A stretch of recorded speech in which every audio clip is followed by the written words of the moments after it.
dari kita berbagai benua Eropa dicoba di Itali, Prancis, juga datang ke Belanda lagi sampai akhirnya balik lagi ke Indonesia pada tahun 1878. Terus kalau dia kembali ke Indonesia itu kenapa sih? Itu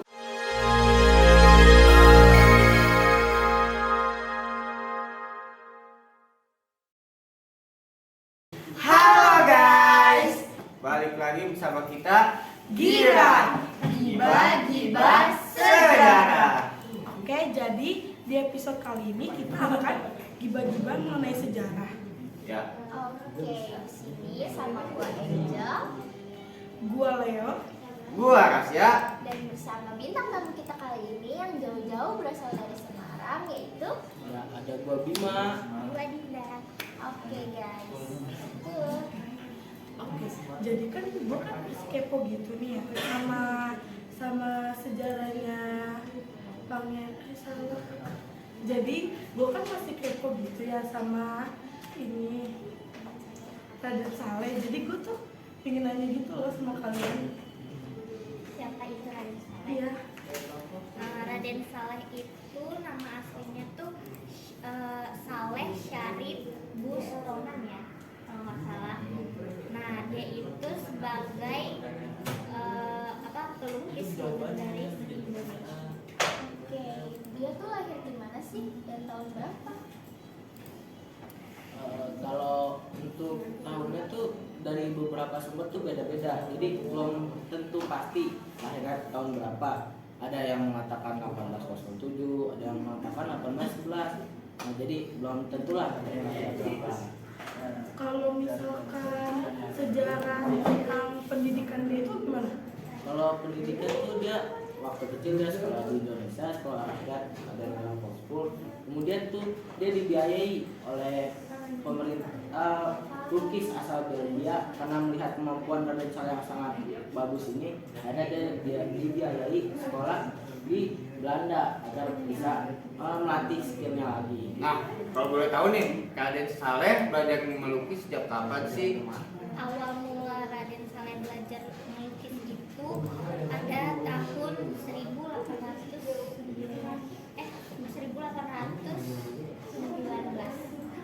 Itu gue masih kepo. Yang bayarin dia itu siapa sih, Bu?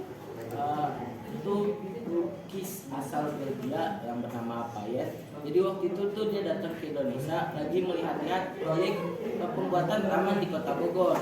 Nah, kemudian dia tuh melihat kemampuan Raden Saleh yang sangat bagus. Akhirnya dia tertarik untuk membiayai sekolah Raden Saleh di Belanda agar dia bisa melatih skill menggambarnya. Jadi itu.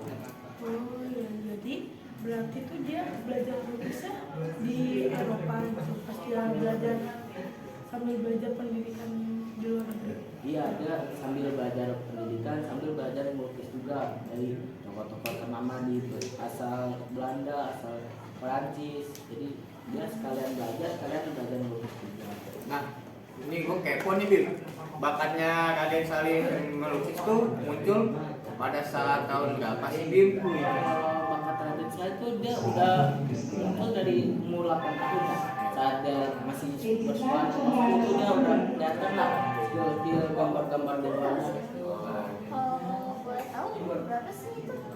Umur 8 ini pas masih sekolah di luar. Terus hasil karya dia yang bikin dia jadi terkenal itu lukisan apa aja? Oh, ada banyak kayak singa terluka, perburuan singa, perburuan rusa, perburuan banteng, dan yang paling terkenal di penangkapan di Pangeran Ponorogo. Nah, dan juga ada salah satunya lagi tuh berjudul Antara Hidup dan Mati. Nah, Bim, kalau boleh tahu nih, coba jelasin dong, Bim. Lukisan penangkapan Pangeran Diponegoro nih, Bim. Gue kurang tahu nih, coba jelasin Kalau dong. lukisan penangkapan Pangeran Diponegoro itu sedikit unik ya ceritanya. Jadi Pangeran Diponegoro itu diundang oleh Letnan Jenderal Hendrik Marcus Dikop untuk datang ke istananya untuk gencatan senjata.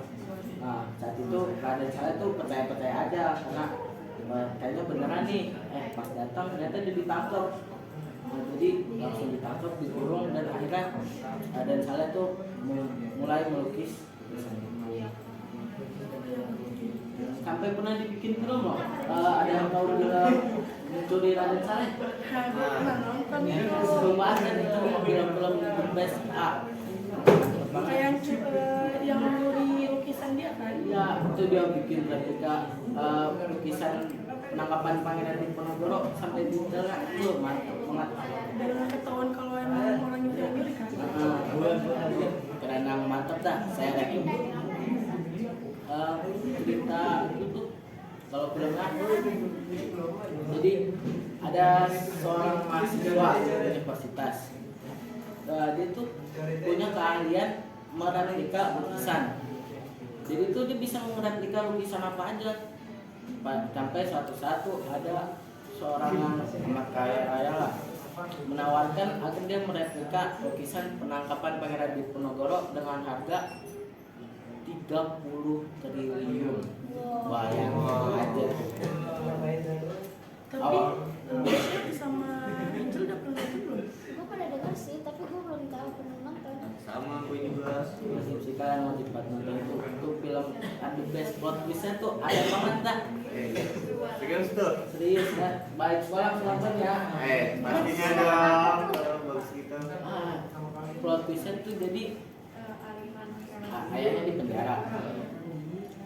Jadi ayah tuh bersekutu dengan orang yang menyuruh anaknya ini mereplika lukisan Pangeran Diponegoro untuk mencurinya kembali. Plot twistnya tuh dapet banget. Wajib nonton sih nanti gue. Kalian Banget sih. nonton ini. Terus juga ya kan ini udah cerita yang apa namanya Pangeran Diponegoro. Nah sekarang gue pengen beralih kayak kan gue juga sempat dengar ya katanya tuh juga Raden Saleh juga sempat nikah kan?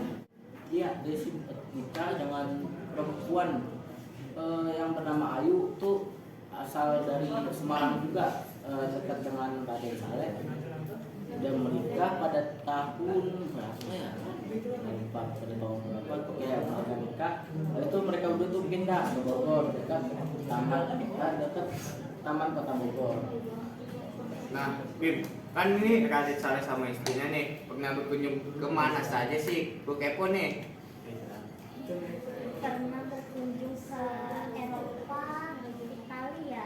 Ya, dari kita berbagai benua Eropa dicoba di Itali, Prancis, juga datang ke Belanda lagi sampai akhirnya balik lagi ke Indonesia pada tahun 1874. Terus kalau saya dia kembali ke Indonesia itu kan apa sih? Itu karena pas di Paris istrinya sakit, jadi mau nggak mau balik lagi ke Indonesia buat berobat. Dan kemudian setelah itu ada saya meninggal, dan 3 bulan setelah Raden Saleh meninggal istrinya pun meninggal. Nah, ini gue kepo nih, penyebab Raden Saleh meninggal tuh karena apa sih? Penyebab Raden Saleh meninggal tuh kalau menurut analisis dokter itu ada penyumbatan darah di jantungnya Raden Saleh. Itu penyebab dia meninggal. Kalau dia sekarang masih ada mungkin penulisan kali ya. Iya. Oke, gimana guys? Kalian masih penasaran gak nih tentang sejarah Pak Raden Saleh? Oke, kalau misalkan kalian masih kepo-kepo, kalian bisa tanya aja. Kalau komentar. Kalau kalian gimana nih? Masih penasaran nggak? Kalau gue sih masih ya, tapi berujung durasi nih ya. Aduh, jadi kemana gitu ya? Kalau lu ya? Gue sih masih kurang. Wah, gimana kalau kita bikin episode kedua nih guys? Setuju nggak? Setuju banget nih, pastinya bakalan tambah seru. Oke, kalau kalian ada yang mau tanya, tanya di komentar ya. Episode kali besok kita bakal ungkap semuanya. Oke, see you. Yuk. Bye.